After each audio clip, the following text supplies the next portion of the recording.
अस्सलाम वालेकुम, मैं जुल्करनैन ताहिर। फाइनली इसराइल ने ईरान के ऊपर अटैक कर दिया। और अगर डोनाल्ड ट्रंप के रीसेंट हम स्टेटमेंट देखें तो ये बिल्कुल ऐसा नहीं था कि सडनली कुछ हुआ है। ये पूरा वेल प्लान्ड अटैक था।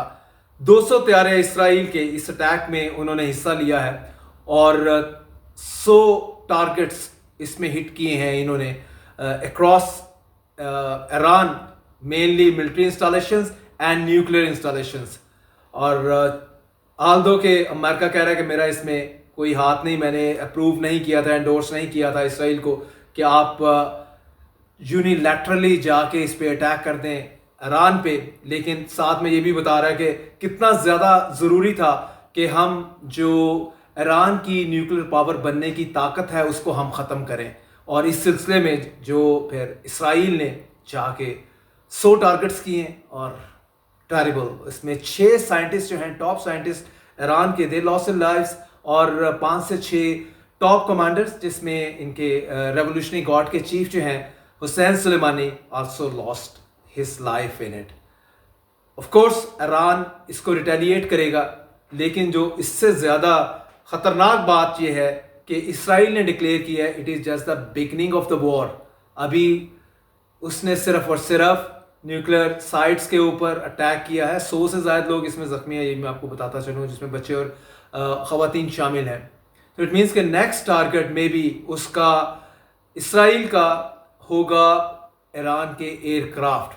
पॉसिबिलिटी है क्योंकि इससे पहले 1967 की वॉर में इजिप्ट के 400 जहाज जो है वो अभी ज़मीन पे ही थे, उड़ने वाले नहीं थे, अभी ज़मीन पे थे और उनको बम्बार्टमेंट करके 400 को तबाह कर दिया था।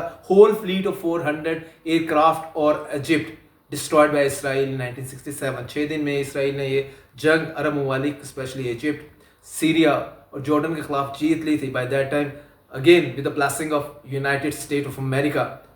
तो आज की अगर हम बात करें तो अगला पॉसिबल है कि ईरान को अपना एयरक्राफ्ट फ्लीट, जो कि 550 एयरक्राफ्ट हैं, जहाज़ हैं इस टाइम, फाइटर जेट्स ईरान के पास, उसको भी सेव करना होगा क्योंकि ये 1967 वाला एपिसोड रिपीट नहीं होना चाहिए।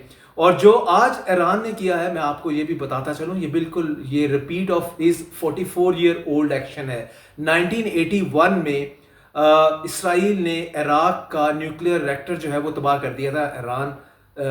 इराक के अंदर जाके बम्बार्टमेंट की थी और पूरे का पूरा उसकी capability, Saddam Hussain by that time was the head of state of Iraq.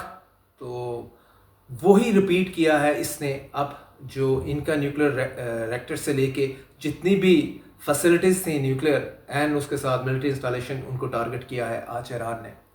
तो इसराइल ने, ईरान ने भी फौरी रिस्पॉन्ड के तौर पे ड्रोन छोड़े हैं। 100 के करीब ड्रोन है अभी जो इतलात हमारे पास रिसीव हो रही हैं।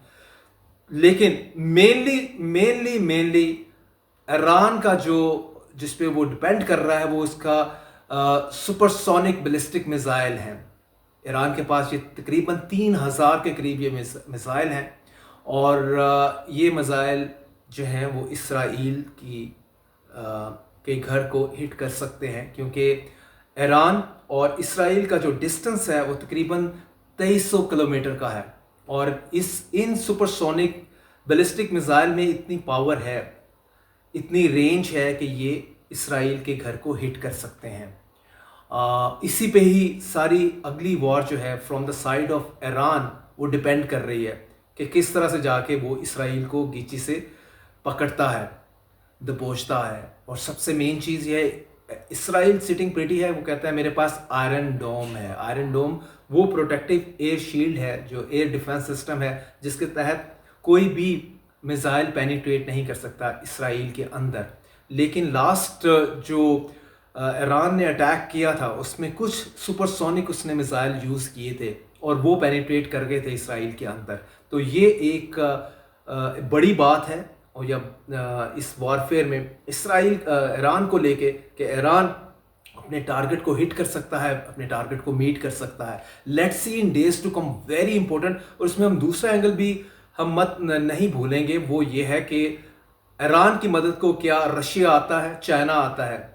क्योंकि अगर रशिया पूरी सपोर्ट करता है, मिलिट्री सपोर्ट की मैं बात कर रहा हूँ, इसी तरह चाइना जो मिलिट्री सपोर्ट, जो पाकिस्तान की इंडिया की वॉर हुई है उसमें चाइना पूरी तरह से आया मिलिट्री सपोर्ट की, चाहे वो जेट्स हों, चाहे वो जो है मिज़ाइल हों, वो सारे प्रोवाइड पाकिस्तान को किए और पाकिस्तान ने ब्यूटीफुली उनको यूज़ किया।